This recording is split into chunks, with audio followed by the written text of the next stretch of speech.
I am finally waking up to this view. എൻ്റെ travel ലിസ്റ്റിലുള്ള കുറേ സ്ഥലങ്ങളിൽ ഈ സ്ഥലത്ത് എന്തായാലും പോകണമെന്ന് വിചാരിച്ചിട്ടുണ്ടായിരുന്നു. Jewel of Mewar, city of lakes എന്നറിയപ്പെടുന്ന ഉദയ്പൂർ.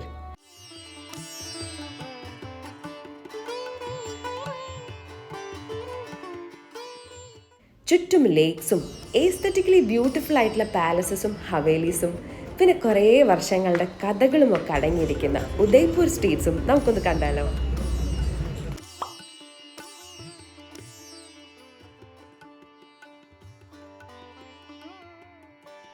ഞാനും എൻ്റെ ഫ്രണ്ടും ഭീകര ഫുഡിയൊന്നുമല്ല, എന്നാലും ഇവിടെ എത്തിയ സ്ഥിതിക്ക് ഇവിടുത്തെ ഫേമസ് ആയിട്ടുള്ള ദാൽ ബാട്ടി ചൂർമ തന്നെ ലഞ്ചിന് കഴിക്കാമെന്ന് വിചാരിച്ചു. അങ്ങനെ ഗൂഗിളിൽ സെർച്ച് ഒക്കെ ചെയ്തിട്ടാണ് നമ്മൾ കൃഷ്ണ എന്ന് പറഞ്ഞിട്ടുള്ള റെസ്റ്റോറൻറ്റിൽ ചെന്നത്. ഇങ്ങനെ എസ്തെറ്റിക്കലി ലുക്കുള്ള പ്ലേറ്റിലൊക്കെയാണ് വിളമ്പുന്നതെങ്കിലും ഹോസ്പിറ്റാലിറ്റി അത്യാവശ്യം നല്ല കുറവായിരുന്നു അവർക്ക്. ഈ വിളമ്പി തന്ന ചേട്ടൻ പറഞ്ഞത് എനിക്ക് ക്ലിയർ ആയില്ല എന്ന് മനസ്സിലാക്കിയിട്ടായിരിക്കും ഓപ്പോസിറ്റ് ഇരിക്കുന്ന ലേഡി എനിക്കത് എന്താണെന്നൊക്കെ പറഞ്ഞു. Sorry, okay. So sweet of her to do that. അങ്ങനെ ഞങ്ങൾ ദാൽ ബാട്ടി ചുർമ കഴിക്കാനായിട്ട് ഫുൾ പ്രിപ്പയർ ചെയ്തിരിക്കുകയാണ്. സംഭവം ഞാൻ മനസ്സിൽ വിചാരിച്ചത്ര ടേസ്റ്റ് ഉണ്ടായിരുന്നില്ല. ഒരു തവണയ്ക്ക് എന്തായാലും ട്രൈ ചെയ്യാം. അതിനുശേഷം ആദ്യം തന്നെ ഞങ്ങൾ പോയത് ഉദയ്പൂരിൽ ആര് വന്നാലും മിസ് ചെയ്യാൻ പറ്റാത്ത ഓഫ് കോഴ്സ് സിറ്റി പാലസിലാണ്. എവിടെ നിന്നാ ഈ സിറ്റിക്ക് ഉദയ്പൂർ എന്നുള്ള പേര് വന്നെന്നറിയാവോ? 1559 മഹാരാണ ഉദയ് സിംഗ് ആണ് ഈ പാലസ് ബിൽഡ് ചെയ്തത്. അതുകൊണ്ടാണ് ഈ സിറ്റിക്ക് ഉദയ്പൂർ എന്നുള്ള പേരും വന്നത്. ഇന്നത്തെ സ്റ്റേറ്റ് വൈസ് സെഗ്രിഗേഷൻ പോലെ അന്ന് കിങ്ഡംസ് ആയിരുന്നു ഉണ്ടായിരുന്നത്.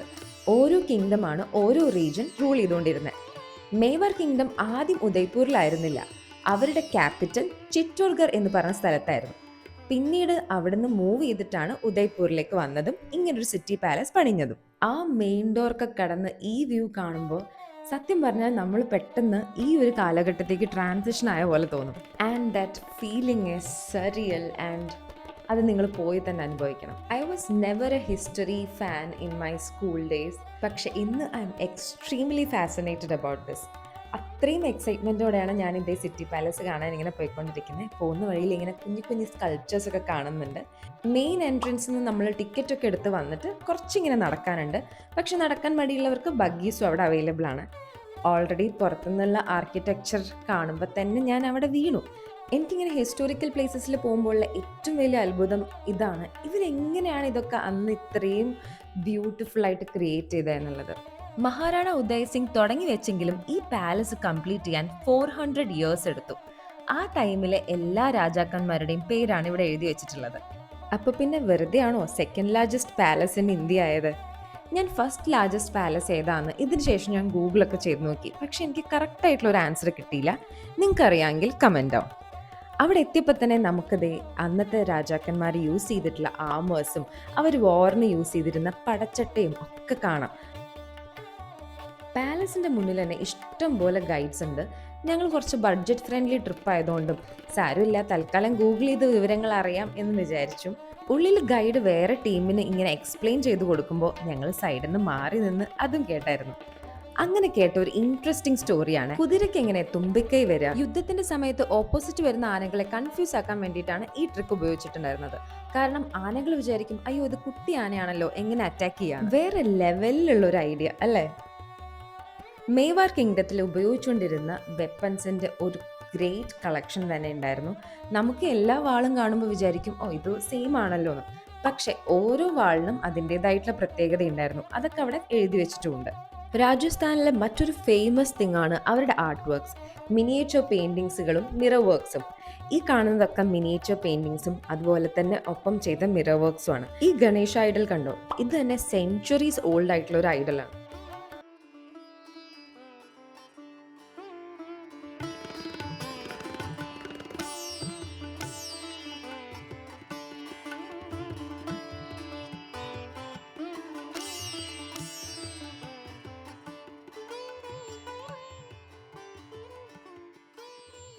പാലസിൻ്റെ എല്ലാ സൈഡിൽ ഇങ്ങനെയുള്ള ജനാലകളിലൂടെ നോക്കിയാൽ നമുക്ക് സിറ്റിയുടെ മനോഹരമായിട്ടുള്ള വ്യൂ ആണ് കാണാൻ പറ്റുക. Kind of a bird's eye view. പാലസിലെ ഓരോ പോർഷനും ഓരോ രീതിയിലാണ് അവർ ഡിസൈൻ ചെയ്തിട്ടുള്ളത്. ഇതാണ് പണ്ടത്തെ Baat tub.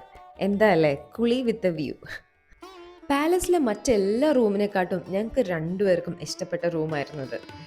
Just look at this. King and ക്വീൻ്റെ ബെഡ്റൂം ആണത്. Imagine lighting a lot of candles, എന്നിട്ട് അതിൻ്റെയൊക്കെ റിഫ്ലക്ഷൻ ഈ മിറേഴ്സിൽ വന്നിട്ട് ആ റൂം ലിറ്റപ്പ് ആവുന്നൊന്ന് ആലോചിച്ച് നോക്കിക്കേ.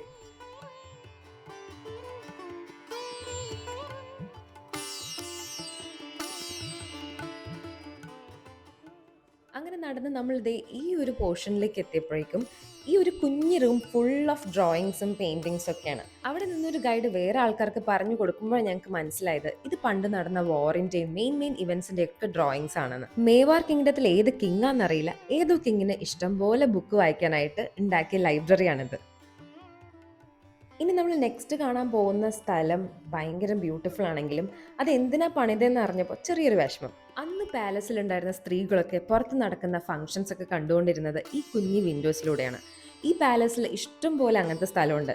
അതാവുമ്പോൾ അവർക്ക് പുറത്തെ ഇവന്റ്സ് കാണാനും പറ്റും, എന്നാൽ പുറത്തുള്ളവർക്ക് രാജ്ഞിമാരെയോ സ്ത്രീകളെയോ കാണാനും പറ്റില്ല. അങ്ങനെ ഉണ്ടായിരുന്ന ഒരു കാലത്ത് നിന്ന് നമ്മൾ ഇന്ന് എത്ര മാറിയല്ലേ.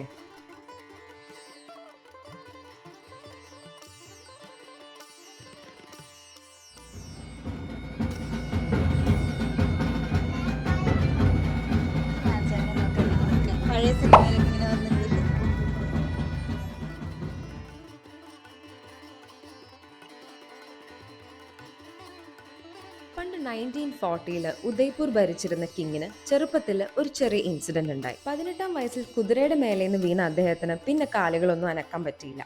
അപ്പോൾ ബിൽറ്റ് ചെയ്തിട്ടുള്ള ലിഫ്റ്റാണിത്. ഇതുകൂടാതെ ലണ്ടനിൽ നിന്ന് കൊണ്ടുവന്നിട്ടുള്ള വളരെ മോഡേണൈസ്ഡ് ആയിട്ടുള്ള ഒരു വീൽ ചെയറുമാണ് അദ്ദേഹം യൂസ് ചെയ്തിട്ടുണ്ടായിരുന്നത്.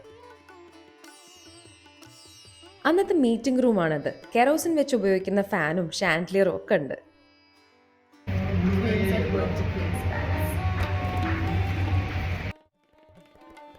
എനിമീസ് അറ്റാക്ക് ചെയ്ത് കഴിഞ്ഞാൽ അവർക്ക് പാലസിലേക്ക് എല്ലാ സ്ഥലത്തേക്കും പെട്ടെന്ന് ആക്സസ് കിട്ടാണ്ടിരിക്കാൻ വേണ്ടിയിട്ടാണ് പാലസിലെ എല്ലാ പാസേജസും ഭയങ്കര നാരോ ആയിട്ട് ബിൽഡ് ചെയ്തിട്ടുള്ളത്. ക്വീൻസ് പാലസ് ഇസ് ലൈക്ക് ക്വീൻസിനും ഫ്രണ്ട്സിനും അവരുടേതായിട്ടുള്ള ഒരു ലോകം പോലെയുണ്ട്. അവർക്ക് ലെഷർ ടൈമിൽ ഗെയിംസ് ഒക്കെ കളിക്കാനായിട്ടുള്ള റൂമും പിന്നെ കുറേ മിറേഴ്സ് ഉള്ള റൂമൊക്കെ ആയിരുന്നു. ക്വീൻസ് പാലസിന്റെ പുറത്തേക്ക് വരുമ്പോൾ ഒരു ഓപ്പൺ സ്പേസ് കാണാം. പണ്ടെന്നല്ല ഇപ്പോഴും കുറെ ഇവന്റ്സ് ഒക്കെ നടക്കുന്ന ഈ ഓപ്പൺ സ്പേസിനെ ലക്ഷ്മി ചൗക്ക് എന്നാണ് പറയുന്നത്. ലഞ്ച് കഴിഞ്ഞ് ഞങ്ങൾ ഉള്ളിൽ കയറിയതാ. ഇപ്പതേ ചായ കുടിക്കാനുള്ള സമയമായി പുറത്തിറങ്ങിയ. പാലസിന്റെ ഉള്ളിൽ തന്നെ ടീ ഷോപ്സും സോവനീർ ഷോപ്സും പിന്നെ കുറച്ച് ഷോപ്പിങ്ങിന് വേണ്ടിയിട്ടുള്ള സ്ഥലങ്ങളൊക്കെ ഉണ്ട്. ഹോസ്റ്റലിൽ ഇറങ്ങുമ്പോൾ ഞങ്ങളുടെ റൂമിൽ ഒരു ഫെല്ലോ ട്രാവലറോട് ഞങ്ങൾ ചോദിച്ചു എങ്ങനെയുണ്ടായിരുന്നു സിറ്റി പാലസ്, ബിക്കോസ് പുള്ളിക്കാരൻ ഓൾറെഡി ഇത് കവർ ചെയ്തിട്ടുണ്ടായിരുന്നു ഇന്നലെ. ആൻഡ് ഹീ സെഡ് ഇത് അത്രയൊന്നും ഇല്ല കാണാൻ. സോ ഞങ്ങളുടെ എക്സ്പെക്റ്റേഷൻ വാസ് വെരി ലോ. പക്ഷേ ഞങ്ങൾക്ക് ഏറ്റവും കൂടുതൽ ഇഷ്ടപ്പെട്ടത് ഉദയ്പൂർ ട്രിപ്പിൽ ഈ പാലസ് വിസിറ്റ് ആണ്. സോ എല്ലാവരുടെയും ഒരു കപ്പ് ഓഫ് ടീ ആവില്ല, പക്ഷേ നിങ്ങൾക്ക് ഈ ഹിസ്റ്റോറിക്കൽ സ്റ്റോറീസും അവരുടെ ആർക്കിടെക്ചറും ഒക്കെ ഇഷ്ടമാണെങ്കിൽ ഡു വിസിറ്റ് ദിസ് പാലസ്. ആര് പറഞ്ഞാലും പോവാതിരിക്കരുത്. Is it okay if I take a video? Thank you. Most welcome. You're looking so pretty. Thank you. രാജസ്ഥാനിൽ വന്ന സ്ഥിതിക്ക് അവിടുത്തെ ഫേമസ് ആയിട്ടുള്ള ഫോക്ക് ഡാൻസ് ഷോ കാണാതെ പോയാൽ എങ്ങനെ? സിറ്റി പാലസിന്റെ വാക്കിംഗ് ഡിസ്റ്റൻസിൽ തന്നെയാണ് ഈ Virasat Radhe Krishna theatre folk dance show ഉള്ളത്. ഈവനിങ് ഒക്കെയാണ് യൂഷ്വലി എല്ലാവരുടെയും ഈ ഒരു ഫോക്ക് ഡാൻസ് ഷോ ഉണ്ടാവാറുള്ളത്. അങ്ങനെ ഞങ്ങൾ ഇതേ സിറ്റി പാലസിന് നേരെ ഇങ്ങോട്ടേക്ക് എത്തി.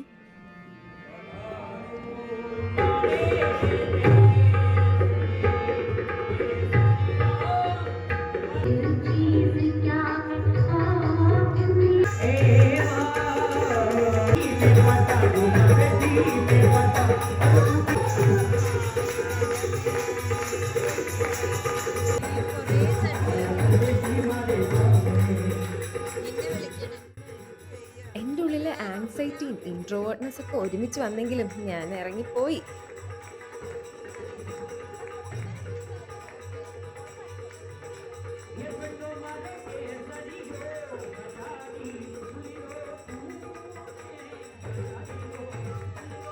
ഇതവർ കുറേ കാലം പ്രാക്ടീസ് ചെയ്യുന്നതാണെങ്കിലും ഇത്രയും പോട്ട്സ് ഒക്കെ ഒരുമിച്ച് തലയിൽ ബാലൻസ് ചെയ്യാൻ അത്ര എളുപ്പമുള്ള കാര്യമൊന്നുമല്ല. ഞാനിവിടെ കുറച്ച് വീഡിയോസ് മാത്രമേ പോസ്റ്റ് ചെയ്യുന്നുള്ളൂ, കാരണം നിങ്ങളത് നേരിട്ട് എക്സ്പീരിയൻസ് ചെയ്യേണ്ടതാണ്. So if you are in Udaipur, go and enjoy this. ഞങ്ങൾ ബുക്ക് ചെയ്ത ഹോസ്റ്റൽ എന്തായാലും കറക്റ്റ് സ്പോട്ടിലാണ്. സിറ്റി പാലസിലേക്കും സ്ട്രീറ്റ്സിലേക്കൊക്കെ വാക്കിംഗ് ഡിസ്റ്റൻസേ ഉള്ളൂ. So for day 1 we didn't rent out a scooty. Travel ചെയ്യുമ്പോൾ ഷുഗർ ഇൻടേക്ക് കൂട്ടില്ല എന്നാണല്ലോ. അങ്ങനെ ഞങ്ങൾ ഗുലാബ് ജാമുനൊക്കെ കഴിച്ച് തിരിച്ച് ഹോസ്റ്റലിലേക്ക് നടക്കുകയാണ്.